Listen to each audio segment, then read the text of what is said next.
ಹ್ಯಾರಿಸ್ಗೆ ಈಗ ಅನರ್ಹತೆಯ ಭೀತಿ ಕಾಡ್ತಾ ಇದೆ. ಚುನಾವಣಾ ಆಯೋಗಕ್ಕೆ ತಪ್ಪು ಅಫಿಡವಿಟ್ ಸಲ್ಲಿಕೆ ಮಾಡಿದ್ರು.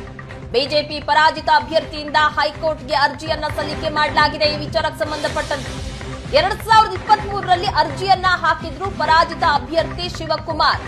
ಹ್ಯಾರಿಸ್ ಸಲ್ಲಿಸಿದ್ದಂತಹ ಅಫಿಡವಿಟ್ ನಲ್ಲಿ ತಪ್ಪಾಗಿದೆ ಅನ್ನುವಂತ ಆರೋಪ ಮಾಡಿದ್ರು. ಕೋಟಿಗಟ್ಟಲೆ ಆಸ್ತಿ ವಿವರ ಕಡಿಮೆ ತೋರಿಸಿದ್ದಾರೆ ಅನ್ನುವಂತ ಆರೋಪ. ಕಾಂಗ್ರೆಸ್ ಶಾಸಕ ಹ್ಯಾರಿಸ್ ಆಸ್ತಿಯನ್ನ ಮರೆಮಾಚಿದ್ದಾರೆ ಅಂತ ಆರೋಪ ಮಾಡಲಾಗಿದೆ. ಹ್ಯಾರಿಸ್ ಪತ್ನಿ ಹಲವು ಕಂಪನಿಗಳಲ್ಲಿ ಶೇರ್ ಅನ್ನ ಹೊಂದಿದ್ದಾರೆ.